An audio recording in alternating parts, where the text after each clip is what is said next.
boa noite a todos. Boa noite. Então vamos iniciar os nossos estudos com a leitura, vamos harmonizar, depois a prece. O título é Progredir. Acho que já saiu esse várias vezes, né? Vês em ti novos tempos?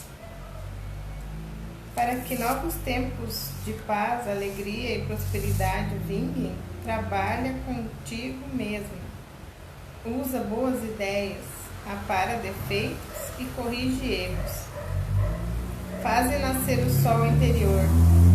O exterior que tu vês, segues, e sobre o qual ages. Nada mais é do que reflexo do seu interior.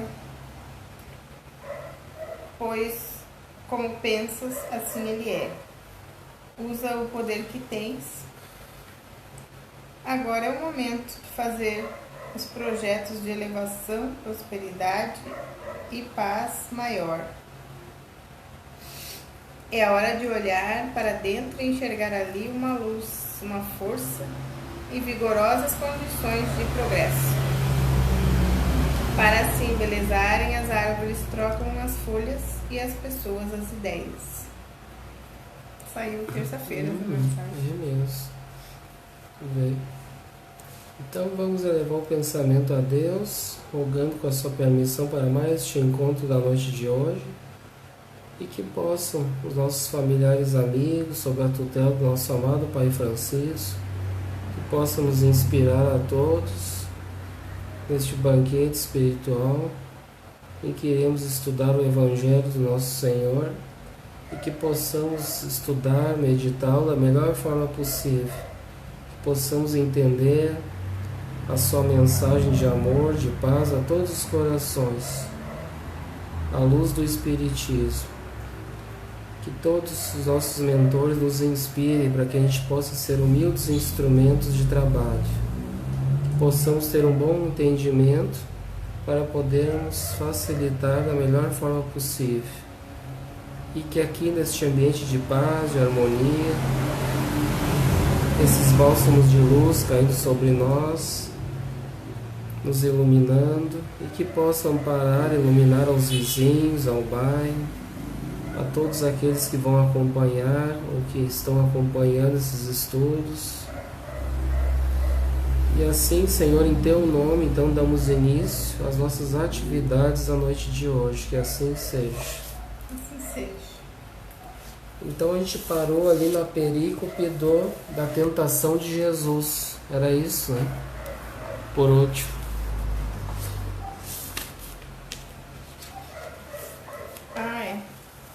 A tentação. E aí eu Tinha fiquei... 3 tentações aqui, né? É isso, falou. Fala, então, e também através de um trabalho que a gente fez aqui, que a Federação Espírita do Estado do Mato Grosso realizou, e eles fizeram esse trabalho chamando ela de parábola do discernimento. Uma parábola que, ela, na verdade, esse trabalho aqui, muitos dizem que Jesus foi tentado, né?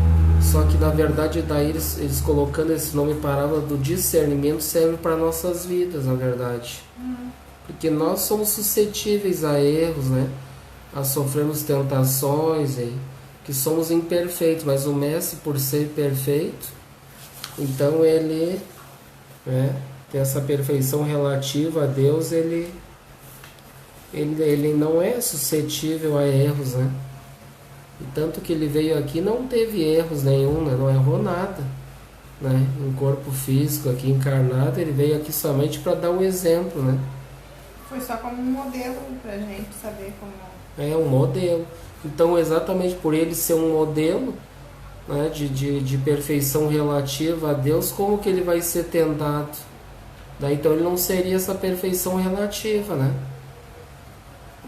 Mas então, houve daí essa parábola pra gente saber que acontece esses ataques aí, como é que é? Ajuda, que hoje as palavras... As obsessões, as influências, as tentações, né? E aqui eu fiquei de trazer daí no livro da Gênesis de Kardec, para comprovar que eu disse, né, que a gente tem que estar sempre em concordância com as obras de Kardec. né? Por isso que é um estudo do Evangelho à luz do Espiritismo. Então, olha só, sobre essa tentação de Jesus, que ela é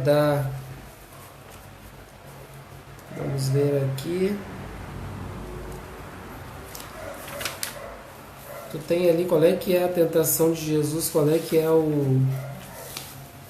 o capítulo e o versículo, só para a gente se situar.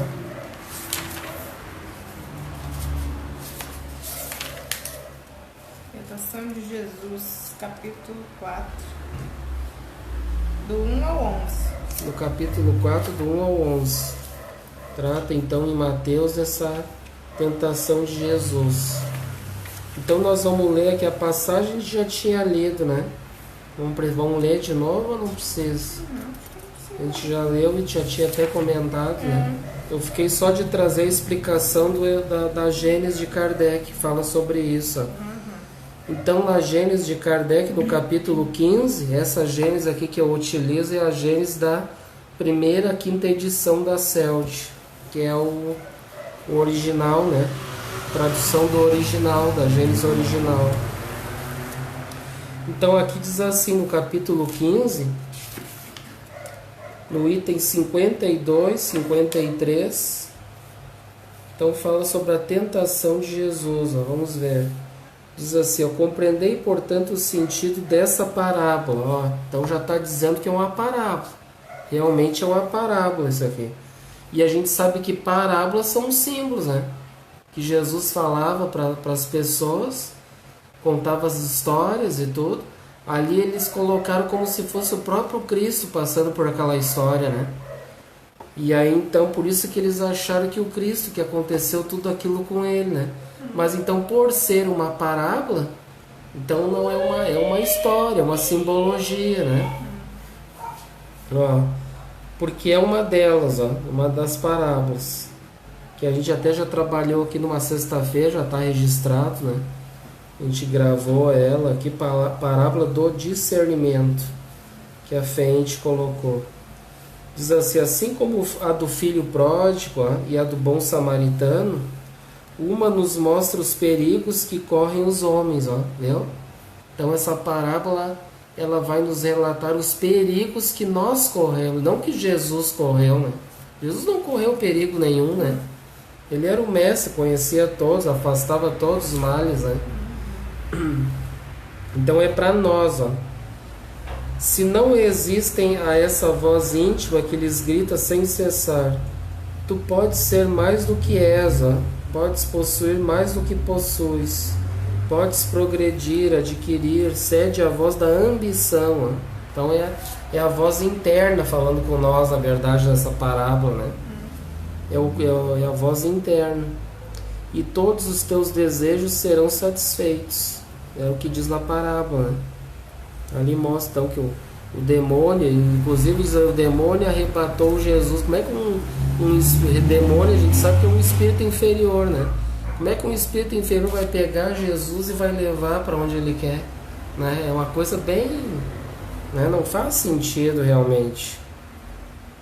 Então ela vos mostra o perigo e o modo de o evitar, ó, viu? Dizendo as más inspirações, retira de Satanás, ó. Ou em outras palavras, para trás tentação, né? Nós temos o pensamento firme ali para a gente não cair nos erros, né? As outras duas parábolas que lembrei mostram o que ainda pode esperar aquele que, muito fraco para expulsar o demônio, sucumbiu às suas tentações, viu? Mostram a misericórdia do pai de família, estendendo sua mão sobre a fronte do filho arrependido, do filho pródigo, e concedendo-lhe com amor o perdão, implorando.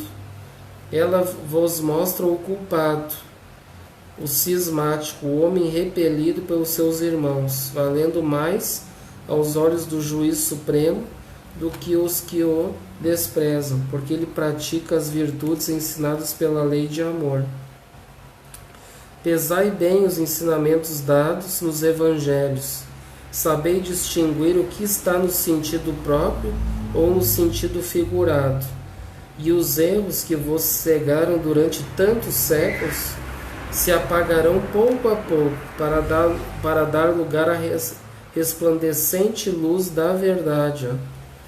Então aqui quem falou isso aqui, que no caso o nosso Kardec, ele codificou essa mensagem aqui e colocou nesta obra Gênesis, então foi o nosso pai Francisco, o nosso João Evangelista, entendeu? Foi ele que trouxe essa mensagem dizendo para nós, não, isso aí, explicando que é uma parábola, não aconteceu isso aí com Jesus, isso aí é para as nossas vidas, não é o que ele está dizendo aqui? É isso aí. Né? Então foi uma mensagem de João Evangelista, Bordeaux, 1862, participou da codificação kardeciana, né? Então só para nós esclarecer isso, para depois não dizer que o Ederson está inventando coisa, né? Para dizer, mas onde que está isso aí que o Ederson tirou, que Jesus realmente foi tentado? Então aqui está para dizer assim, tipo, não é o Ederson que está dizendo, né? Então, na dúvida, eu vou ficar com quem, né? O que estão me dizendo, o fulano acha isso, ciclano aquilo. Eu vou pelas obras, né? Não é o nosso ponto seguro. Né? E é para nós estudar o Evangelho à luz das obras, né? De Kardeciana, né? Fiéis a Kardec. Então, é isso. Então, agora nós vamos passar para a próxima perícope. Eu não sei se a gente tinha passado para a próxima. Não chegou a ler o comentário? Jesus na Galiléia, os primeiros discípulos. Ah, tá. 12 ao 25. Aqui tem uma mensagem dessa perícope aí que não tem muito comentário, não tem no Luz Imperecível também. E ali da tentação tu já tinha lido, né? Que elas tinham a primeira 3, né? Explicando os tipos, né? Aqui no Evangelho por Emmanuel, que é um evangelho que a gente tem das psicografias de Francisco Cândido Xavier, comentários ao Evangelho segundo Mateus por Emmanuel, tem uma mensagem aqui dessa perícope do versículo 4, que diz: não somente de pão viverá o homem, mas de toda palavra que sai da boca de Deus. Então eu vou ler ela, que diz assim, o título é Não Somente. Diz assim, não somente agasalho que proteja o corpo, mas também o refúgio de conhecimentos superiores que fortaleçam a alma. Não só a beleza da máscara fisionômica, mas igualmente a formosura e nobreza dos sentimentos. Não apenas a eugenia que aprimora os músculos, mas também a educação que aperfeiçoa as maneiras. Não somente a cirurgia que extirpa o defeito orgânico, mas igualmente o esforço próprio que anula o defeito íntimo. Não só o domicílio confortável para a vida física, mas também a casa invisível dos princípios edificantes, em que o espírito se faça útil, estimado e respeitável. Não apenas os títulos honrosos que ilustram a personalidade transitória, mas igualmente as virtudes comprovadas na luta objetiva, que enriqueçam a consciência eterna. Não somente claridade para os olhos mortais, mas também luz divina para o entendimento imperecível. Não só aspecto agradável, mas igualmente utilidade viva. Não apenas flores, mas também frutos. Não somente ensino continuado, mas igualmente demonstração ativa. Não só teoria excelente, mas também prática santificante. Não apenas nós, mas igualmente os outros, disse o Mestre. Nem só de pão vive o homem.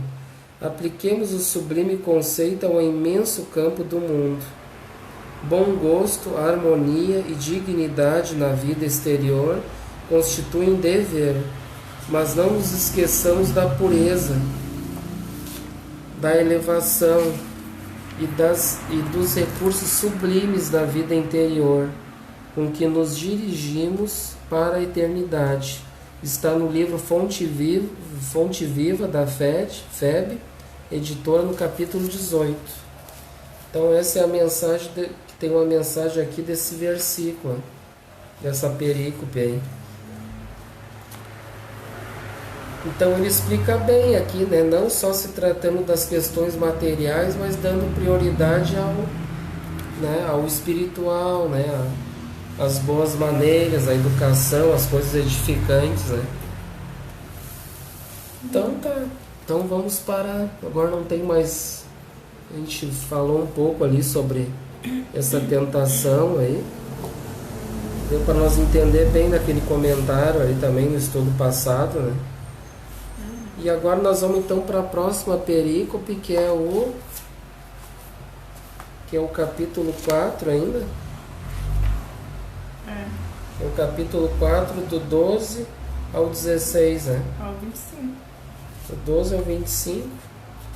Aqui tem primeiro do 12 ao 16, vai do 12 ao 25. Aqui ele vai dividindo. Vamos ver ali então. Então aqui é a atividade pública de Jesus na Galileia, pregação da Boa Nova a Israel. Do 12 ao 16, o cenário do apostolado de Jesus. Então pode ler para nós essa perícope aí. Toda? Por favor. Jesus na Galileia, os primeiros discípulos.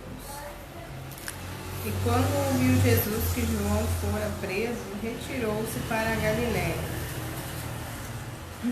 Deixada a cidade de Nazaré... Só um pouquinho, qual é que é esse versículo aí? 12, né? Começa com 12. Aqui diz a notícia que João fora preso, retirou-se Jesus para a Galileia. Deixou de parte Nazaré e foi habitar em Cafarnaum. É só as palavras que mudam. É?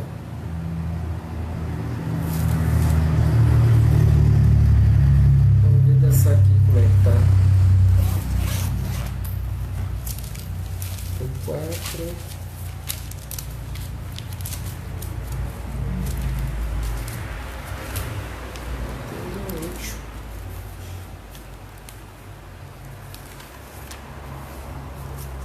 Então, capítulo 4, no versículo 12. No 4. No 12. Jesus em Galileia, os primeiros discípulos. Então vamos acompanhar, vamos ver se bate mais ou menos. É as traduções, né? No 13, então. Não, começa ali, faz favor, do 12 de novo. E quando ouviu Jesus que João fora preso, retirou-se para a Galileia. E deixada a cidade de Nazaré, veio habitar em Cafarnaum, cidade marítima, nos confins de Zabulon e Neftali, sei lá. Para se cumprir o que tinha dito o profeta Isaías.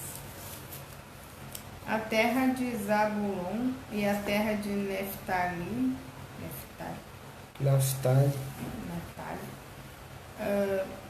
a estrada que vai dar no mar, além do Jordão, a Galiléia dos gentios. O povo que estava de assento nas trevas viu uma grande luz, e aos que estavam no assento na região de sombra da morte, a estes apareceu a luz. Desde então começou Jesus a pregar e a dizer: fazei penitência, porque está próximo o reino dos céus. E caminhando Jesus ao longo do mar da Galileia, viu dois irmãos, Simão, que se chama Pedro, e seu irmão André, que lançavam a rede ao mar, porque eram pescadores. E disse-lhes: vinde após mim, e farei que vós sejais pescadores de homens. E eles, sem mais detença, deixadas as redes, e seguiram. E passando dali, viu outros 2 irmãos, Tiago, filho de Zebedeu, e João, seu irmão, em uma barca com seu pai Zebedeu, que consertavam suas redes, e os chamou. E eles no mesmo ponto, deixando as redes e o pai, foram em seu seguimento. E Jesus rodeava toda a Galiléia, ensinando nas suas sinagogas e pregando o evangelho do reino, e curando toda a casta de doenças e toda a casta de enfermidades no povo. E correu a sua fama por toda a Síria, e lhe trouxeram todos os que se achavam enfermos, possuídos de vários achaques e dores, e os possessos, e os lunáticos, e os paralíticos, e os curou. E uma grande multidão de povo o foi seguido de Galiléia e de Decápole, e de Jerusalém e da Judéia, e de além de Jordão. Então aqui essa perícope aqui é dos primeiros discípulos aqui, né? Vamos ver aqui, daí pode ler para nós esse comentário aí, então. A tarefa de João terminara. Conclamara os pescadores ao arrependimento das faltas cometidas e pregou que as reparassem. Tinha anunciado a vinda do Salvador. Nada mais restava fazer. Até então a humanidade estava imersa em trevas espirituais. Agora brilharia a grande luz, os ensinamentos de Jesus, que iluminariam os caminhos do porvir. E Jesus começa a trabalhar. Antes de tudo, cerca-se de cooperadores. Devemos admirar nesta passagem a humildade de Jesus. Ele, o Espírito excelso, convida modestos colaboradores para sua obra grandiosa. Assim nos adverte que em quaisquer setores de atividades, todo trabalho exige cooperação. Os apóstolos eram elevados espíritos encarnados com a missão de ajudarem Jesus. Por conseguinte, estavam em condições de compreenderem o trabalho de Jesus, que Jesus lhes confiaria. Esses missionários escolhidos por Jesus, quando ainda estavam no mundo espiritual, seriam os primeiros depositários do Evangelho. E quando Jesus partisse, deles se irradiaria o movimento de evangelização da humanidade. Notemos o ambiente humilde em que os apóstolos se encarnaram e os rudes ofícios que exerciam, para ganharem o pão de cada dia. Jesus e seus apóstolos, assim procedendo, nos ensinam que para os trabalhadores do Evangelho triunfarem, não necessitam se apoiar nos esplendores da matéria. Basta que se firmem em sua própria boa vontade e na confiança em Deus. À medida que Jesus encontra seus auxiliares, segura intuição lhes diz que lhes é mister entregarem-se a ocupações diferentes. Não medem consequências, largam o que tinham nas mãos e seguem aquele que daí por diante lhes seria o companheiro constante. Modernamente, através do Espiritismo, Jesus convoca novos discípulos para reacenderem na terra as luzes do seu reino. Sob sua divina inspiração, em todos os centros espíritas prega-se o Evangelho e concita-se a humanidade a viver de acordo com as leis divinas. Por meio de médiuns curadores, Jesus permite que se reproduzam as curas que realizou nas margens do mar da Galileia, de toda a casta de enfermidades do povo. E a fama do Espiritismo, o Consolador enviado por Jesus, corre por toda a terra. E aos centros espíritas são trazidos todos os que se acham enfermos, possuídos de vários achaques e dores, e os possessos, e os lunáticos, e os paralíticos. E cada um é curado de acordo com sua fé e merecimento aos olhos de Deus. Então ele faz um comentário geral dessa perícope inteira, o Evangelho dos Humildes, né? O Eliseu Rigonati. Então ali é principalmente essa convocação dos discípulos, né? Que eles iam andar juntos, né? Depois eles iam pregar o Evangelho pelo reino, dar continuidade, curar os enfermos, né? E fazer todo o trabalho que Jesus recomendou para eles.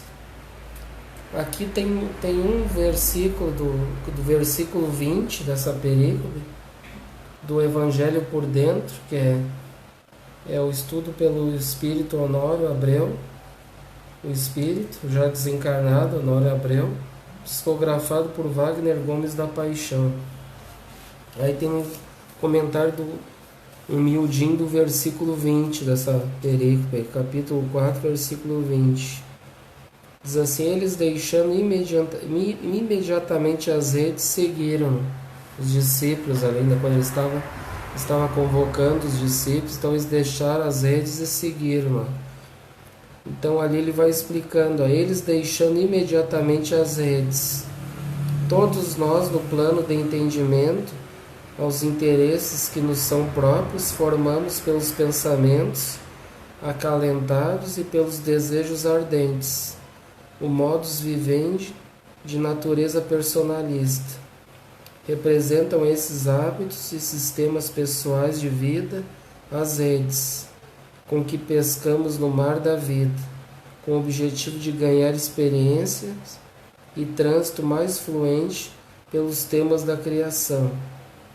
Então aqui a rede representa tudo aquilo que a gente está vivendo aqui na Terra, o que a gente está buscando, os nossos objetivos, as nossas experiências, né? Vai ser lançada a rede aqui na nossa vida. Então, ao convidar Pedro e seu irmão André, ambos pescadores, para outro tipo de pesca, e em seguida Tiago e João, os irmãos Zebedeu, o Senhor nos ensina que, deixando as redes dos interesses de natureza particularista, e igualmente o barco e o Pai, que representam nossa posição mental comum e os fundamentos antigos, e por isso de retaguarda, avançaremos pelos domínios vibratórios do Pai, a serviço de seu amor e de sua sabedoria. Então, a partir do momento que ele convida, né? E aí, então, nós deixando as redes, isso aí serve para nós também, né? O convite a gente sempre vai recebendo, né? Através das palestras, dos estudos, o convite de Jesus, que é milenar. Então, nós deixando as redes que simbolizam, então, os interesses, né? Particulares de cada um de nós. Cada um tem os seus interesses, né? Então, é nós deixar de lado aqueles interesses que, né? Aquelas ideias particulares, materialistas, e diz também igualmente o barco, deixar as redes, o barco e o Pai, que representam nossa posição mental comum. Então seria a posição de uma pessoa materialista, né? Uma posição mental comum. E os fundamentos antigos, né? Daquela pessoa que vem com aquela mente ali de atavismo, né? De crenças atávicas, né? E etc. Vem com aquela posição ali de não queremos se modificar. Então tudo isso nós deixando para trás, né? Avançaremos pelos domínios vibratórios do Pai, a serviço de seu amor, de sua sabedoria. A pesca maravilhosa pode ser avocada, está lá em Lucas 5, 1 a 11. para nos auxiliar no entendimento da proposta. E Emmanuel, no capítulo 21 do livro Pão Nosso, fundamenta a beleza do ensino crístico que revela o fulgor da obra salvacionista, em bases de justiça, amor e caridade. O Livro dos Espíritos, também na questão 893 a 906. Então a outra parte agora, seguiram-no. Então, ó, eles deixando imediatamente as redes, então a gente viu, né? Deixar para trás o homem velho, né? Deixar para trás e seguir o convite de Jesus para um homem novo. Então seguiram agora a outra parte. Ó.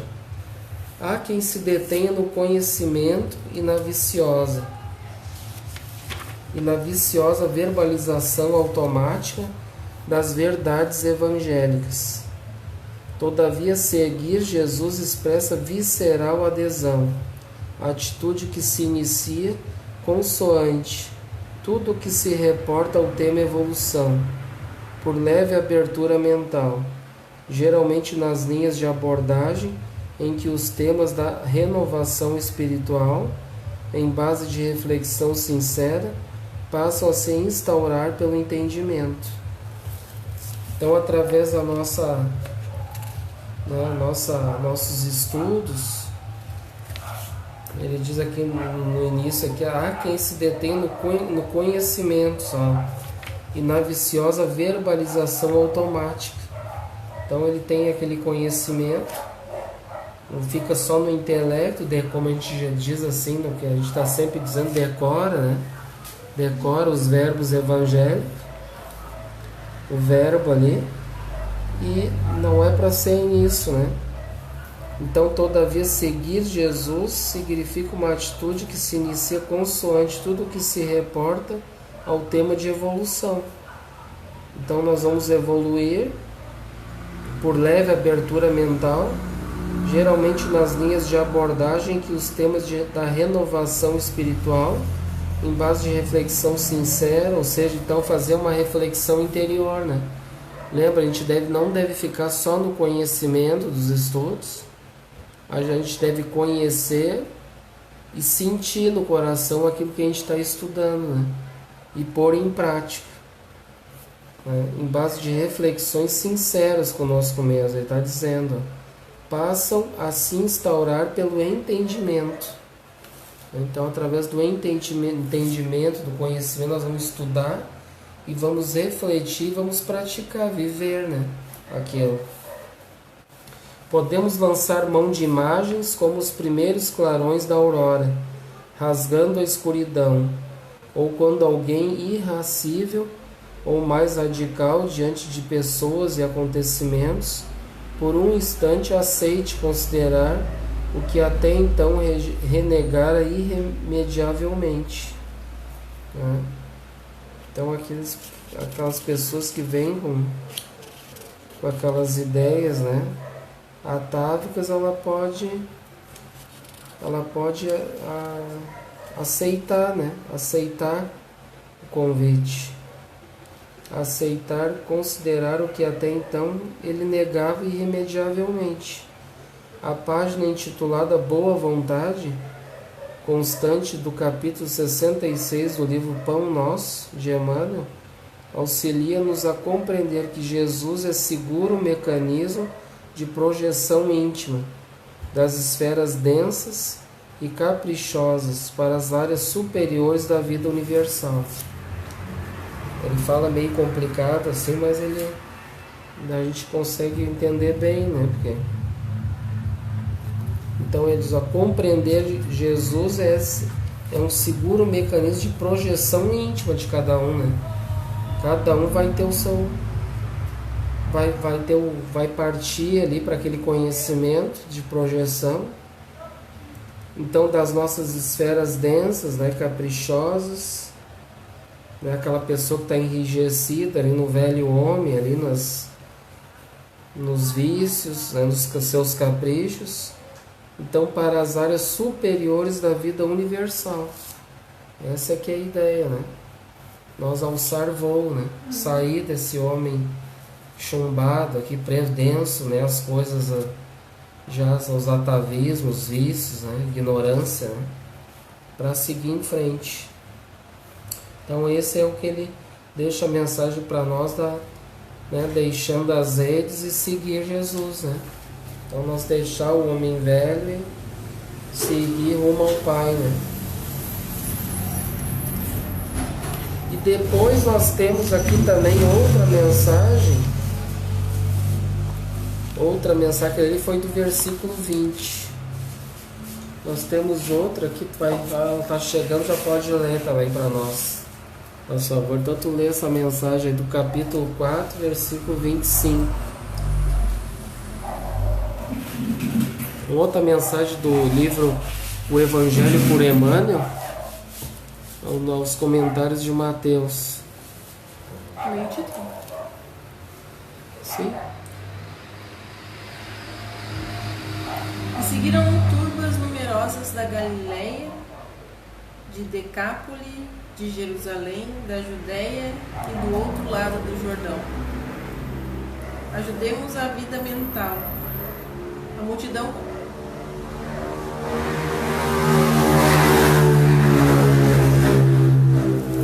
Ajudemos a vida mental. A multidão continua seguindo Jesus na ânsia de encontrá-lo, mobilizando todos os recursos ao seu alcance. Procede de todos os lugares, sequiosa de conforto e revelação. Inútil a interferência de quanto se interpõe entre ela e o Senhor, porque de século a século a busca e a esperança se intensificam. Não nos conheçamos, pois, de que abençoada será sempre toda a colaboração que pudermos prestar ao povo, em nossa condição de aprendizes.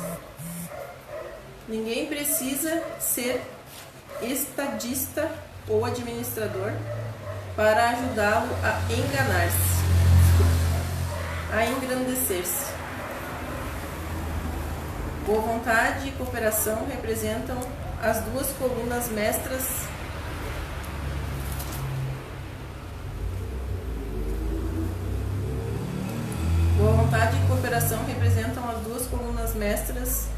do edifício da fraternidade humana, e contribuir para que a coletividade aprenda a pensar na extensão do bem é colaborar para que se efetive a sintonia da mente terrestre com a mente divina.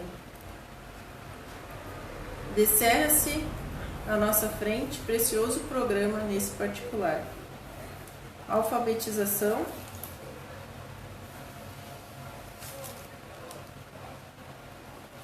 leitura edificante, palestra educativa, exemplo contagiante na prática da bondade simples, divulgação das páginas consoladoras e instrutivas e exercício da meditação. Seja a nossa tarefa primordial o despertamento dos valores íntimos e pessoais. Auxiliemos os companheiros a produzir quanto possa dar de melhor ao progresso comum, no plano, no ideal e na atividade em que se encontra. Orientar o pensamento, esclarecê-lo e sublimá-lo, é garantir a redenção do mundo, descortinando novos e ricos horizontes para nós mesmos. Ajudemos a vida mental da multidão e o povo conosco encontrará Jesus mais facilmente para a vitória da vida eterna. Fonte Viva, FEB Editora, capítulo 144. Mais uma mensagem do Fonte Viva de Emmanuel. Então a gente vê aqui o último desse versículo, que tem o comentário de Emmanuel, e o outro do 20 de Honório. Então a gente vê, né, que os dois, ele veja que faz sentido, né, porque um ali fala para a gente largar as redes, como os primeiros discípulos fizeram e seguiram Jesus, né? Ou seja, então eles largaram, né? Largaram a vida que eles vinham levando. E aí então, a partir do momento que eles seguiram Jesus, eles começaram a viver uma nova vida, né? Uma nova vida em Cristo, tornar novos homens, né? Realmente. E ali no último versículo agora ele está falando, então a partir desse momento que a gente está seguindo, e ali diz no 25, e seguiam Jesus, né? Uma grande multidão da Galileia, de Decápolis, de Jerusalém, da Judéia e da além do Jordão. Então, na verdade, serve para todos nós, né? Para todos os lugares vão ter seguidores de Jesus que vão então, a partir do momento que a gente falou ali, que a gente deve conhecer, né, o que a gente está estudando, ter conhecimento, mas não ficar só no conhecimento intelectual, mas a gente sentir aquilo que a gente está estudando nos corações e praticando, nós vamos poder espalhar essa boa nova de Jesus, né? Através dos bons exemplos, nós vamos poder então mostrar para as pessoas o que Jesus é nas nossas vidas realmente, né? Porque nós falar somente que a gente segue Jesus é muito fácil, né? Tá, mas segue Jesus, mas se é só seguir, mas pratica o que ele nos ensinou? Ou é só de boca, ou segue muitos seguem rituais, né? Cultos externos somente. E a doutrina espírita nos traz que a gente realmente nos convida a essa reflexão interior, para que a gente possa nos conhecermos e a gente então, a partir do momento que a gente segue o Cristo, a gente tem que se modificar. Nós devemos se modificar. Nós não devemos ser aquela pessoa que nós éramos antes. Então a gente deve fazer uma análise assim, como é que eu era antes? Como é que a minha vida era antes do que ela é agora, que hoje estamos, né, seguidores do Cristo através da doutrina espírita? Como é que está sendo a minha vida hoje em relação à minha vida do passado? Eu me modifiquei alguma coisa? Ou eu ainda continuo com os mesmos cultos, os mesmos preconceitos, as mesmas ignorâncias, os vícios? Estão falando mais alto, né? Então, será que nós estamos realmente fazendo os esforços? Ou nós estamos ainda indo por aí, né, fazendo de conta que a gente segue, mas não segue? Isso é uma questão interna, individual de cada um. Então, se nós fizermos uma reflexão do que éramos no passado e se a gente não se modificou, tem coisa errada. Se a gente não conseguiu se modificar nada, a partir do momento que Jesus surgiu nas nossas vidas, alguma coisa tem de errado. E aí que a gente tem que procurar, então, refletir e mudar, né? Melhorar. Eu acho que deu para nós entender bem, né? Então seria essa convocação, né? Essa convocação dos discípulos, né? É o chamamento. Porque cada um de nós vamos ter um dia que vamos ser chamados. Vai ter um dia, a gente não sabe, não importa a idade, nada, vai ter um dia, e esse chamamento, não basta só o chamamento exterior, porque esse chamamento ele deve ser interior. A gente deve ouvir a voz interior de nós mesmos e aceitar o convite. Porque muitos são chamados, na verdade, mas o chamamento fica somente assim externo, entra no ouvido, sai no outro. Não é assim que a maioria vai vivendo e vai levando a vida, como se diz. Então esse chamamento deve tocar no nosso interior e a gente realmente sentir esse chamamento e despertar, né, para a realidade da vida, para a verdadeira realidade espiritual, que nós estamos sendo chamados há 2000 anos já, né? Não é pouco tempo. Então muitos de nós estamos dormindo ainda espiritualmente. E daí nós vamos acordar com esse chamamento a partir do momento que nós mesmos despertar em nós mesmos esse Cristo interno dentro de cada um de nós, as virtudes, né?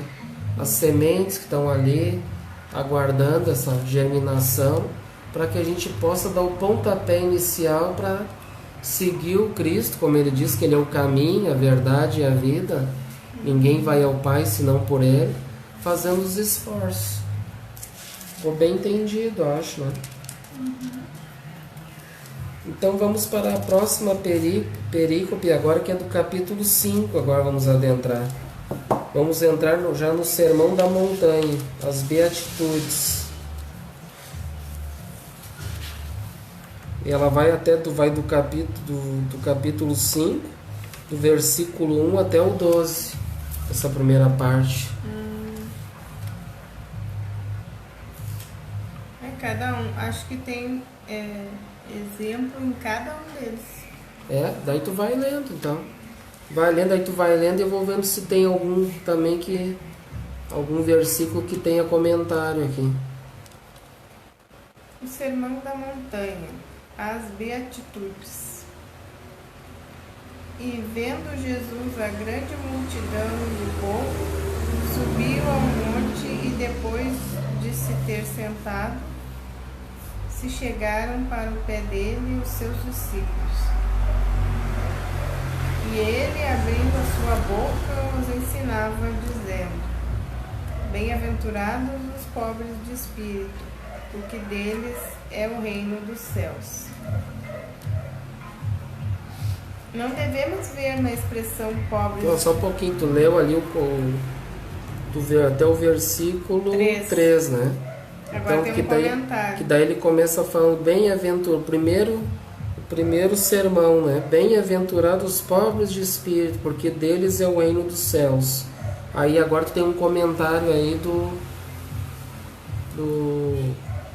como é que é o nome dele? O Eliseu Rigonati, né? Então, vamos ver. Não devemos ver na expressão pobres de espírito um designativo pejorativo. É a correta designação dos espíritos que já compreendem as leis divinas e se esforçam por obedecê-las. Ricos de espírito para o mundo são os orgulhosos, os que já julgam melhores do que os outros, se julgam melhores do que os outros, e os que pensam que todos se devem dobrar a seus caprichos.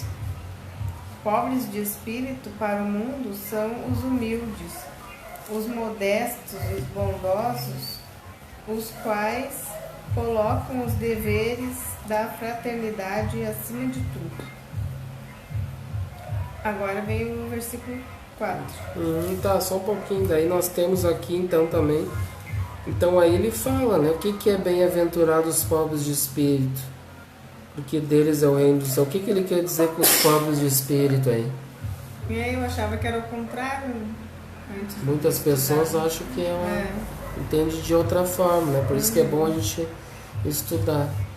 Então como é que tu entendia antes? Eu achava que pobre de espírito é essas pessoas mais arrogantes e orgulhosas. As ignorantes. Eu achava que era uma pobreza de virtude, entendeu? É ao contrário. Aqui nesse sentido ele fala da pobreza, que na verdade essa pobres de espírito, na verdade o pobres, a gente pode também modificar por humildes, seria mais correto. Que daí humildes, daí a gente, humilde, então ele não é arrogante, né? Ele não é orgulhoso, ele é humilde de espírito. Daí dá pra entender. Então a gente troca nesse sermão aqui, a gente vê que Jesus, então a pobreza que ele se refere aqui seria essa humildade. A humildade, a simplicidade. Então aqui tem do Luz Imperecível, de Honório Abreu, quando ele era encarnado, da União Espírita Mineira, essa obra, que ele faz humildinho. Daí tem aqui desse versículo 3, bem-aventurados pobres de espírito. E o título é Carentes e Felizes. Então ele começa, bem-aventurados. O que é bem-aventurados? Então felizes sob o aspecto espiritual, né? Aqueles que já são felizes, bem-aventurados. Felizes aos olhos de Jesus. Sob o ponto de vista material, são tidos como venturosos os que contam vitórias sobre vitórias no conceito do mundo. São os que aparecem, portanto, riquezas e bens, cujas origens nem sempre são caracterizadas como dignas. Afortunados do momento, quando não sabem conquistar e administrar com justiça, assegurando paz ao coração e bem ao semelhante, nessas condições os valores materiais passam a ser valiosos instrumentos para a extensão do trabalho e do amor sob as bênçãos do Criador. No entanto, nem sempre temos sido felizes na condução dos recursos que detemos por empréstimo, transformando-os sob a sombra do egoísmo, em algemas que nos escravizam, retardando a marcha pela criação de elementos geradores de lágrimas e sofrimentos. Então nem sempre a gente é esse bem-aventurado, esses felizes, que é o convite que Jesus está nos dizendo, né? Ou seja, ele está dando vários convites ali à felicidade. Ó, para nós sermos felizes, a gente deve ser humilde de espírito, né? Deve ser humilde de espírito. Então, transformando sob a sombra do egoísmo em algemas que nos escravizam, né? Então, o egoísmo seria essa sombra, né? Essas algemas, retardando a marcha pela criação. Realmente, o orgulho, o egoísmo, eles retardam essa marcha, né? Pela criação de elementos geradores de lágrimas e sofrimentos. E os pobres de espírito agora? Ante a multidão, pobre de espírito pode ser compreendido como a individualidade que adota posição descrente e insensato, sendo excluído dos benefícios do reino dos céus, por eleição pessoal, enquanto se mantiver nessa faixa vibratória. Definida tal posição, acionam-se os componentes da lei de causa e efeito, quando o ser passa a colher dores e amarguras que se transformam em molas mestras de fatores indutores, levando a visualizar ângulos conscienciais superiores. Então é a partir do momento que a gente começa a enfrentar, aqui ele está falando também, começa a enfrentar dificuldades, na marcha aqui que a gente vive aqui, e a gente sabe que entra em ação a lei de causa e efeito, que nós vamos então passar a colher as dores, né, as dificuldades que a gente vive aqui. E através dessas dores, dessas amarguras, transformando elas como os instrumentos para a evolução, né? Como ele diz aqui, molas mestras, né? Levando a visualizar os ângulos conscienciais superiores. Então hoje mesmo eu estava vendo ali, escutando o áudio daquele livro Os Mensageiros, lá, que a gente estuda também na terça. Aí um dos instrutores ali diz, né, que ele estava falando sobre a vida dele. E ele disse assim que através das dores, do sofrimento, que a gente passa a buscar Jesus. E é uma realidade de muitos, né? Que a gente somente vai querer buscar Jesus somente quando eu já estou muitas vezes nos extremos, né? Eu já estou às vezes num leito de hospital e aí bate o arrependimento, aquela coisa toda, lembra de que Jesus existe, que Deus existe, não é? Então a partir da dor, do sofrimento, que vai fazer nós buscarmos muitas vezes a ter o conhecimento realmente das leis espirituais, né? Da vida. Porque até então nós vivíamos uma vida materialista, orgulhoso, egoísta, e às vezes vem a dor, vem o sofrimento para nos mostrar, o caminho não era esse que tu vinha tendo, né? Tu deve ser mais humilde, né, de espírito, né? Mais pobres de espírito, aceitar aquelas dificuldades com resignação. Então, na ótica evangélica, pobres de espírito são os humildes, ó, viu? Na ótica evangélica, pobres de humildes são os humildes. Os que, examinando-se, sentem o peso e a extensão das próprias necessidades de renovação. São os que se reconhecem sempre necessitados dos valores espirituais. A identificação desses padrões pessoais é necessária a cada um que se posicione dentro do versículo. Assim poderá perceber se é ou não carente, das orientações de que o Cristo é o sublime doador. Então, nós refletindo o versículo, nós vamos se enquadrar aqui nessa ótica de sermos bem-aventurados, nós, se a gente é humilde de espírito ou não, né? Se nós somos carentes das orientações de que o Cristo é o sublime doador. E ali continuando, porque deles é o reino dos céus. Este é o estado de alma, o reino dos céus, né? Lembra?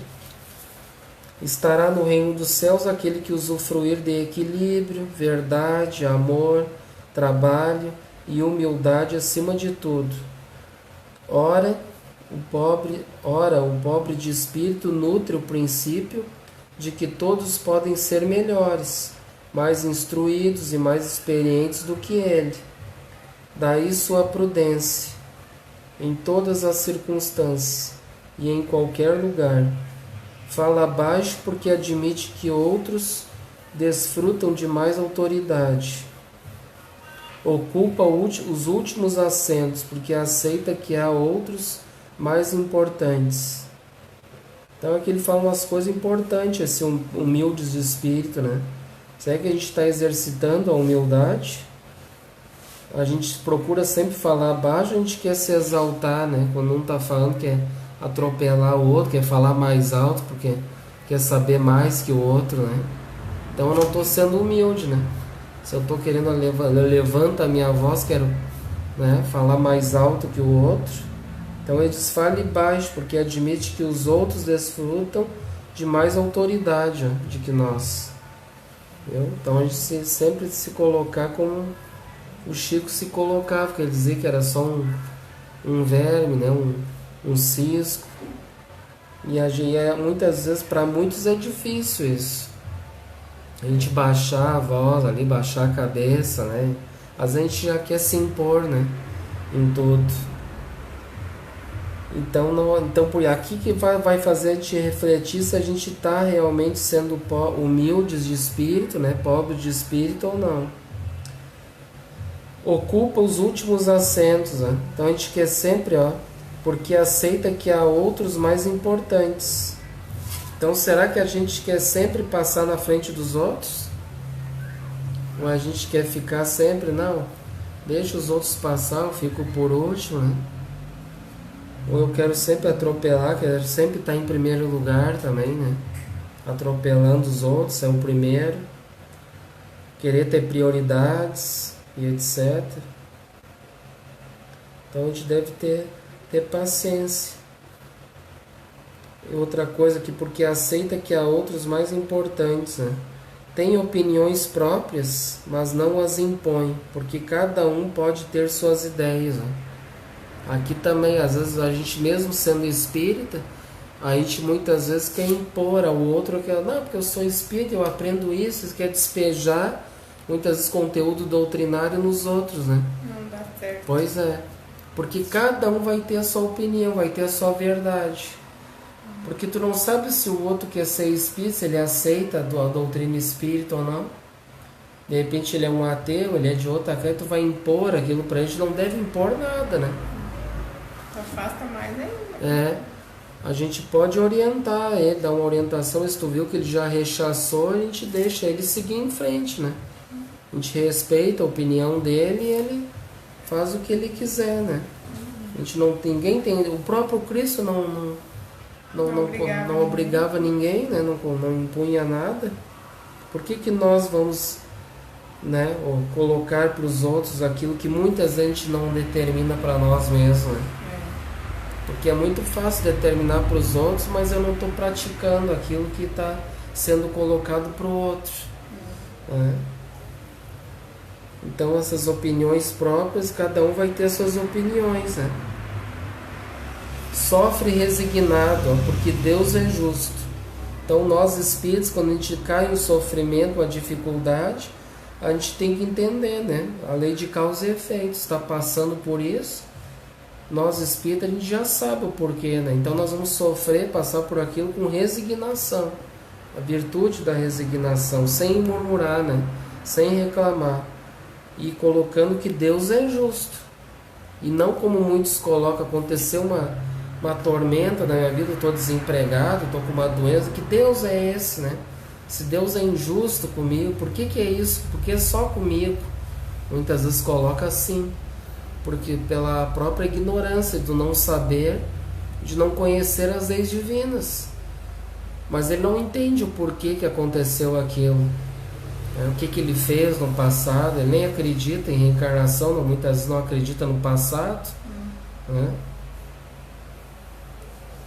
E aí vai ser difícil para ele entender. Já para nós espíritas, a gente já vai entender melhor, com mais precisão, mais fácil. Quando erra, constata mais uma vez a presença das próprias imperfeições. Viu? Nós vamos errar inúmeras vezes. Nós somos imperfeitos ainda. Então a gente não pode querer perfeição ainda em nós, ainda que somos perfectíveis, né? Nós estamos aprendendo, somos aprendizes ainda da vida do Mestre. A gente teve muitos erros, a gente teve só erros, né? Bem dizer. Hoje que a gente está refletindo os erros e começando já a querer ter acertos, né? Hoje que a gente está começando. Então vamos ter a presença das nossas imperfeições quando erramos e trabalhar em cima dessas imperfeições. Outra coisa, perdoar sempre, porque constantemente carece de ser perdoado. Entendeu? Nós também temos, vamos dizer assim, que nós temos muito mais pessoas que a gente eles devem o nosso perdão, né? Nós devemos perdoar a eles e eles também a nós muitas vezes, porque a gente fez muita coisa de mal no passado. Quantas pessoas que a gente prejudicou no passado, que fez erros e erros. Então a gente deve, né, perdoar para que sejamos perdoados. Agora, se eu não perdoo, como é que eu vou exigir o perdão daqueles que eu causei mal se eu não perdoei ninguém? É difícil, é complicado. E aí entra a oração sublime que Jesus nos ensina, a oração do Pai Nosso. A gente vai ver também mais adiante. Ajuda sempre, porque reconhece que não consegue viver sem a colaboração de terceiros. E tem aquelas pessoas muitas vezes que acham que não precisa de ninguém, né? Eu sou autodidata, eu não preciso de ninguém, eu sou o cara, como se diz, né? E rebaixa os outros. Só que ele não para pensar, né? Porque o que seria dele se não tivesse todos os outros? Né? Como é que seria a vida dele? Não pensa. Se não tivesse aquele trabalhador lá no campo, lá que planta para nós termos alimento, como é que ele ia comer? Já ia começar por aí, já não ia se alimentar. Como é que ele já ia ter a sã lucidez mental de não ter um alimento? Aí não ia ter um equilíbrio, né? Ia ficar doente, ia ficar debilitado. Então a gente já tem que agradecer, começar por aí, do alimento que vem às nossas mesas, né? Aí tem muitos que são arrogantes, mas eu compro meu alimento que eu quiser, vou aonde eu quero, compro, ou como em restaurante, mas não importa, tudo isso aí ele está comprando, mas vem de algum lugar. Tem que ter vários que estão trabalhando, terceiros. Tem quem faz a comida. Exato. Quem serve. Vai começar desde aquele que planta a semente, que cultiva a semente, depois que vai colher aqueles frutos, né? Para depois até chegar a nossa mesa, vai ter um transporte, né? Vai ter todo um terceiros por trás ali até chegar aquela comida no nosso prato. E a gente não para muitas vezes para pensar nisso, né? Às vezes a gente reclama, que droga, por que está chovendo? Mas essa chuva aí é importante, se não tiver chuva, como é que nós vamos ter o alimento? Não adianta plantar sementes se não vem a chuva para germinar aquela semente, né? E até a água, né? Os rios secam, e aí começa a faltar água também. Então tudo é uma bênção divina que a gente tem que parar, e muita gente não para pensar nessas coisas. A gente só fica num correrio frenético de buscar coisas, de ter, e não para meditar. Poxa vida, mas quantas pessoas estão envolvidas nesse processo, né? Se a gente parar em todos, eu estou dando um exemplo como um alimento que é essencial, né? mas em todos os campos, tudo exige mão de terceiros até chegar em nossas mãos, né? Então nós somos colaboradores, né? Uns dos outros, né? Então a gente depende de um e do outro para poder. Por isso que devemos todos ser uma irmandade, né? Um ajuda o outro. Muito bom essa colocação. A todo momento dá graças a Deus, ó, porque são muitas as expressões de misericórdia em sua existência. Imagina quanto Deus é misericordioso para nós, né? Então a gente deve sempre dar graças a Deus por tudo, somente agradecer pela bênção de nós estarmos aqui reencarnados. Que quantos estão na fila para vir aqui reencarnar e não conseguem? Estão lá com arrependimentos profundos, lá muita culpa, estão loucos para vir para cá e reparar seus erros, aí não consegue. Então a gente está tendo uma bênção aqui que muitos queriam ter e que a gente não deve parar e pensar, poxa, o que a gente está fazendo aqui, né? Eu estou dando o máximo dessa reencarnação para sair daqui bem, ou eu estou me complicando ou ficando na inércia, né? Aí chega lá, depois quer voltar, mas estava aqui e não fez nada. Entende? É complicado, né? Então são as misericórdias divinas. Nem por isso, contudo, deixa de ser a luz do mundo, o sal da terra. Entendeu? Então quando Jesus diz nós somos a luz do mundo, né? Realmente, né? Porque um ajuda o outro, né? Iluminando, fazendo bem, nós vamos estar sendo a luz do mundo, né? Iluminando a tudo e a todos. O sal da terra, aquele que tempera, né? Imagina, né? Nós comemos uma comida sem gosto, né? Vai ficar uma coisa intragável, né? Não vai ficar saboroso. Então a gente, esse sal é que vai dar esse tempero, né? Ter um equilíbrio na balança, né? Nem muito sal demais, porque daí vai ficar a comida também intragável, vai ficar horrível. Nem sal de menos, que também vai ficar sem gosto. Então aquele equilíbrio ali, né? O sal da terra sendo aquele... Nós vamos dar o gosto, o tempero, né? Das realizações terrenas. Cada um vai dar a sua pitada de tempero nas suas realizações reencarnatórias. Cada um vai dar a sua pitada, né? Então é isso que nós devemos fazer, né? Cada um fazer a sua parte. Bem legal. Entendido, então, agora os bem-aventurados pobres de espírito? Daí tu lembra, então, quando pensar em pobre, em vez de pensar que são os ignorantes, os pobres se troca pela humildade, né? Os humildes de espírito. Vamos, então, para o próximo ali, que é o bem-aventurados, né? Os que choram, porque eles serão consolados. Bem-aventurados os mansos, porque eles possuirão a terra. Não é os bem-aventurados que choram? Aqui o 4 é bem-aventurados os mansos, porque eles possuirão a terra. Vamos ver uma questão de... Vamos ver se é de bem-aventurados que choram aqui também, porque eles serão consolados. Vamos ver aqui, esse aqui. Tradução do Humberto Roden. Bem-aventurados os que choram, porque eles serão consolados, é o 5.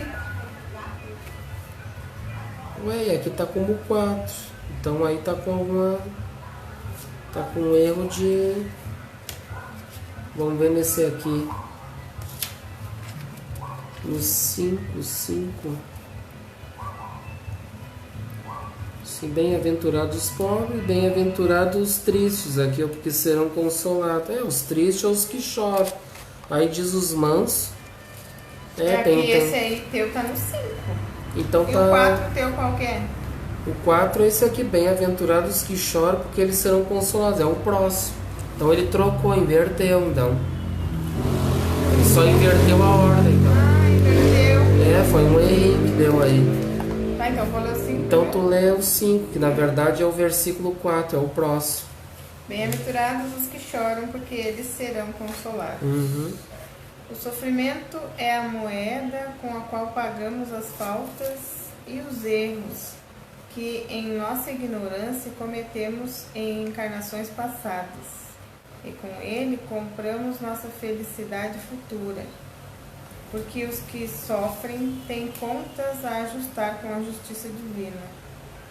As lágrimas do sofrimento, quando suportado resignadamente, lavam as manchas da consciência e purificam o espírito.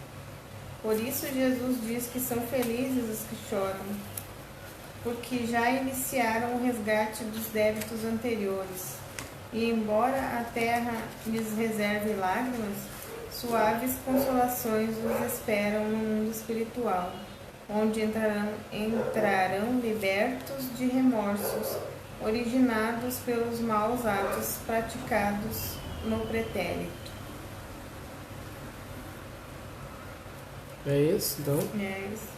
Então o que vem a ser aí, né? Que ele comenta, o Eliseu Ribonati já dizendo, né? Bem-aventurados os que choram. Então que tipo de choro vem ser esse? Porque eles serão consolados. Será que simplesmente é o fato só de chorar, começa a chorar e já vou ter uma consolação? Depende desse choro, tem a ver com, na verdade, com como ele diz ali, a dor, o sofrimento, né? É, que fala do sofrimento. Lágrimas do sofrimento. Lágrimas de sofrimento. O que está passando, né? E aí ele vai entender que ele deve passar com resignação também, né? Entender. Vamos ver aqui agora, tem a sequência aqui no Luz Imperecível. O título desse versículo 4 é Lágrimas. Ó. Bem-aventurados que choram. O Sermão do Monte é um dos mais lindos discursos de Jesus, canalizando aos corações alentadas esperanças de sustentação e consolo. Então ali a gente viu, né, que no início do Sermão do Monte, ele diz a Jesus assim, eles estão falando ali, Jesus vendo a multidão, então ele vê a multidão, vê todos nós, né? Ele subiu ao monte, ou seja, então ele se elevou espiritualmente, né? Através da sua elevação espiritual, que ele é o mestre por excelência, ele se eleva, né? Para poder então ensinar ao povo, né? Dar o seu sermão, que ele é digno disso, né? O mestre por excelência. Então ele sobe ao monte. E quando a gente sobe ao monte também, nós estamos também nos elevando espiritualmente. E assentando-se. Então ele se assenta ali porque é o mestre que está se assentando para, se colocando à disposição do discípulo para ensinar o aprendiz, né? Então ele se senta ali para dar um ensinamento. E abrindo a sua boca, diz lá no início, né? Então ele abre a sua boca, as suas palavras são de vida eterna, né? E ensinava dizendo, então aí ele parte então a ensinar, né, o sermão do monte. E aqui então ele diz, até a vinda dele, a marginalização era a vala comum dos pobres e desvalidos. A partir de então, abrem-se as válvulas de uma nova visão, com investimento pleno em dias melhores. A austeridade da lei, sem perda de sua legitimidade, cede lugar dentro dela mesma, aos dispositivos da misericórdia, até aquele momento sufocada pela intolerância. Os que choram serão consolados. Muito, muito mais gratificante que quitar, que adquirir-se novas dívidas nos meandros do destino, a mensagem evangélica apontando as verdadeiras sementes da felicidade, de colheita a tempo certo, traz também os instrumentos da consolação, capaz de minorar a dor, sanear a tristeza, secar o pranto vertido por aqueles que se abrem para uma vida em bases mais gratificantes. E com certeza é a partir do momento que a gente vai conhecer o Evangelho e vai começar a estudar, vai meditar ele no seu coração, então essa mensagem evangélica vai fazer com que a gente possa, né, apontar as verdadeiras sementes da felicidade em nossas vidas. e vai ter essa colheita num tempo certo disso tudo. E os instrumentos da consolação para nossas vidas, ó, capaz de minorar as nossas dores, né? Vai minorar, vai diminuir os nossos sofrimentos, né? Diminuir as nossas tristezas, sanear a nossa tristeza, secar o pranto vertido por aqueles que se abrem para uma vida em bases mais gratificantes.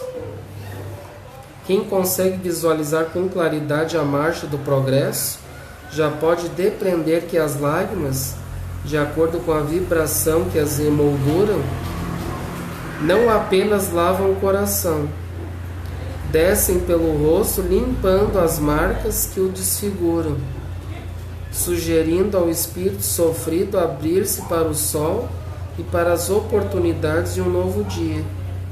Lavando os olhos, instrumentos abençoados de nossa interação com os seres e as coisas, proporcionam-nos uma ótica mais nítida da existência.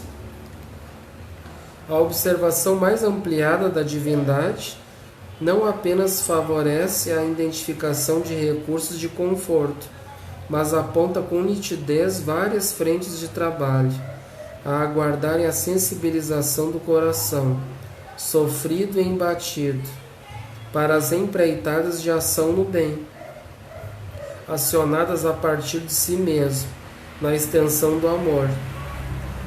Então nós vamos pegar e vamos enxugar nossas lágrimas ali com o Evangelho e vamos então começar a trabalhar, né? Trabalhar no bem. Descobre-se nesse instante o caminho certo da alegria espiritual, disponível a todos os presentes nos diversos parâmetros do universo. E continuando, porque eles serão consolados. Ó.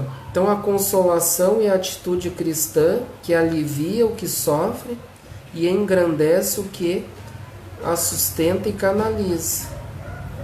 Né? Então essa consolação é uma atitude cristã que vai consolar os corações, que alivia os que sofrem e vai nos engrandecer aquele que está sustentando no momento aquele que está fraco, né?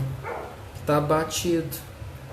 Então seria ela, no entanto, ação exterior, que pelo veículo da verbalização canaliza apenas lenitivo de curta duração. Então ele faz uma pergunta, seria ela, no entanto, ação exterior, que pelo veículo do verbo, né, da palavra, vai canalizar apenas lenitivo de curta duração? Será que através dessa ação, né, desse verbo, dessa palavra, ele vai ser um lenitivo ali que vai ser de breve, né? Vai só consolar ali por um curto período, né? Como é que vai ser isso? Então ali diz, ó, a doutrina dos Espíritos, concretizando o advento do Consolador, projeta mais amplamente o tema. O ato de consolar não pode ficar restrito a momento de balsamização de emergência. Representa a introjeção de conteúdo que alivia e de elementos que promovam o necessitado, e entristecido para os patamares de trabalho, assegurador indiscutível da libertação definitiva com o Cristo. Então o consolo, ou seja, a luz da doutrina do Espírito, não é para nós, por exemplo, o irmão ali está em sofrimento e nós só passar a mãozinha por cima, a vida é assim mesmo, né? Não, a gente deve introjetar ali os ensinos do Cristo ali para que ele possa se erguer e trabalhar. É isso que está dizendo aqui. O fora da caridade não há salvação. Ó. Aforisma básico do Espiritismo. É e continuará a ser, segundo as sábias orientações da espiritualidade, o roteiro seguro de saúde, segurança e reconforto para todos que, sofridos nos embates da jornada, buscam consolar e acionar a esperança junto dos mais sofridos, no âmbito das experiências cotidianas. Então isso é um dever para nós, por exemplo, Nós, por exemplo, já trabalhadores espírita, que muitos vêm, né, aqueles sofredores, muitas vezes a nos buscar, e a gente que já está trabalhando as virtudes do Cristo no coração, a gente deve então passar para aquele irmão sofredor, não só passar a mão por cima dos sofrimentos deles, dizer que a vida é assim mesmo, vem aqui que a gente resolve, vem na casa espírita que a casa espírita resolve. Não, ninguém resolve nada. Então nós vamos introjetar aquele conteúdo, aquele verbo ali de Jesus ali, e colocar para ele, para que ele deve sair daquela situação, ele meditar aquilo tudo, estudar, buscar o equilíbrio e trabalhar, né? Ele sair daquela situação. E não eles buscar em nós, ou na casa espírita, uma bengala espiritual. Que eles estão com dificuldade, eles vão lá e eles resolvem o meu problema e está tudo certo, né? Ninguém resolve o problema de ninguém, né? Até quando Cristo dizia, a tua fé te salvou, né? Ele não dizia assim, eu que te salvei. Em nenhum momento ele dizia, eu que te salvei. Ele dizia, a tua fé que te salvou, a tua fé que te curou, que te libertou, a tua fé que fez tu me seguir, tu acreditar, né? Tu seguir em frente, o exercício das virtudes. Tudo é trabalho. Então deu para nós entender bem, né? Que não basta nós ficarmos somente no sofrimento ali, né? Chorando, né? Por exemplo, nós temos um sofrimento na nossa vida, eu começo ali só a chorar, eu começo a orar, pedir ajuda, mas eu não faço um esforço mínimo para buscar eu sair daquela situação. Tem muita gente assim, né? Muitas vezes querem buscar nos outros, que os outros resolvem, às vezes num familiar, né? Tá ali, coitadinho de mim, fica se fazendo de coitado, né? Qualquer coisinha, daí tu fala pra ela já se faz de coitadinha pra te ficar com pena, pra te resolver os problemas dela, mas tu não tá ajudando. Daí, na verdade, nós não estamos fazendo bem pra essa pessoa. Porque aquela pessoa ali tá em sofrimento, a gente orienta, você precisa fazer os esforços, faz alguma coisa, estuda, aprende, faz alguma coisa de bem na vida. Mas eu não posso, eu tô debilitado, não posso caminhar, não posso fazer nada. Olha, mas tu pode orar, tu pode falar coisas boas, tu pode respeitar o momento do outro, né? Alguma coisa tu pode fazer, todos nós podemos e devemos, né? E não ficar ali só se lamentando, coitadinho de mim, porque agora tu tem que dar todo o teu tempo para mim, porque eu sou um coitado. Não, né? Aí nós vamos estar sendo ali também conivente com aqueles erros daquela pessoa e não ajudando ela na sua evolução, né? E isso é um erro que a gente está fazendo, né? Então o ajudar não quer dizer que eu vou ficar ali como uma bengala, o outro se escorando ali em mim, um peso de 1 tonelada, que eu já tenho o meu para carregar, e vou ficar levando todo mundo nas costas ali, porque são coitadinhos, né? Então não é isso que a doutrina espírita nos ensina. Ninguém é coitado. Todos nós viemos aqui, né, para ter os deveres, exercitar os deveres, para usufruirmos dos direitos, né? Então a gente deve fazer os esforços, mostrar para ele, não, alguma coisa tu pode orar, estudar. Hoje tem internet, tem tanta coisa boa ali para aprender, para fazer. Quem sabe daqui a um pouco eu me esforçando não saio daquela situação, né? Já começa a caminhar, já começa a buscar força, né? Muitas vezes é aquela falta primeiro passo, é a força de vontade, né? Que falta, porque é muito mais fácil, tem um outro que resolve para mim, né? Aí eu fico ali me fazendo de coitado, o outro tá resolvendo, eu tô ali, né? Então a gente tem que pensar bem nisso aí, né? Porque depois nós vamos ser cobrados também de não ter sido conivente com aquela pessoa, né? Mas tu tava ali, por que tu deixou aquela pessoa montar em cima, né? Tu não ajudou aquela pessoa, né? Então olha quanta coisa que a gente aprende aqui, né? Então não adianta ficar chorando, reclamando da vida. Muitos podem entender que é o pé da lei. Não, mas Jesus está dizendo que eu vou ser um aventurado. Basta eu ficar chorando, reclamando ali, tudo, pedindo ajuda ali, que tudo vai ser resolvido, que eu vou ser consolar. Mas não é por aí, né? A gente está vendo que não é por aí a coisa. Então, deu bem certinho, nosso horário nos convida. Paramos aqui então na bem-aventurança do versículo 4. Capítulo 5, versículo 4. Aí nós vamos para o 5 no próximo. Eu tô no 4. Que daí tu vai. Ele fica estranho que ele inverteu, né? Não sei o que aconteceu ali, inverteu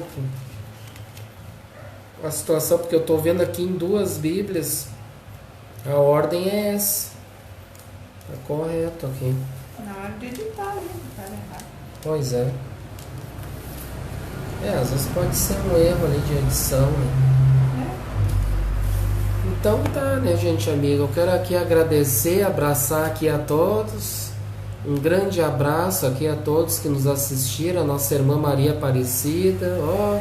Irmã, que bom estar sempre presente nos nossos estudos. Que bom estar conosco. Não está aqui fisicamente, mas está ali, né? Virtualmente, ali em pensamento, em sentimento, vibrando, estudando junto. Pode também trazer seus comentários, perguntas. É muito bom fazer perguntas, né, para participar. Se tiver alguma dúvida, alguém. O nosso irmão Hugo, também um grande abraço. Está sempre aí nas redes, aí nos acompanhando, nosso trabalho. Um abraço para Terezinha. E um abraço a todos aí que não se manifestaram, né? Que não apareceram. Se todos abraçar a minha mãe também, tá sempre ali acompanhando. Então agora eu convido a todos, vamos fazer a nossa prece. E vamos então primeiramente agradecer, somente agradecer por tudo, por estarmos aqui aprendendo, nos colocando como humildes instrumentos do Cristo, para que possamos aprender, evoluir e crescer rumo ao Criador, e que a gente possa cada vez mais nos melhorar do que fomos ontem, que a gente possa ser a cada dia, a cada passo que a gente está dando na vida, que a gente possa ter mais acertos do que erro. Vamos errar, com certeza vamos errar inúmeras vezes, mas que possamos refletir nos nossos erros e não torná-los novamente a errar. Obrigado muito ao nosso Pai Francisco, ao nosso mentor, o nosso tutor espiritual que nos orienta, nos ilumina. Ele como um grande evangelizador que está sempre nos ensinando o Evangelho, que a gente possa aprender com ele a cada dia, que ele possa nos inspirar daquilo que ele tem de melhor para nós aqui na nossa evolução, o aprendizado do Evangelho, através dos nossos mentores, dessa família, desses franciscanos dedicados, que estão sempre conosco, nos orientando. Muito obrigado por tudo e que abençoe e ilumine a todos que nos acompanharam, a todos os lares, aos vizinhos, ao bairro, a todos os familiares. Agradecemos por tudo, pelo pão material que o Senhor nos fornece e principalmente pelo pão espiritual. Que assim seja. Então tenham todos uma boa noite e até os próximos encontros.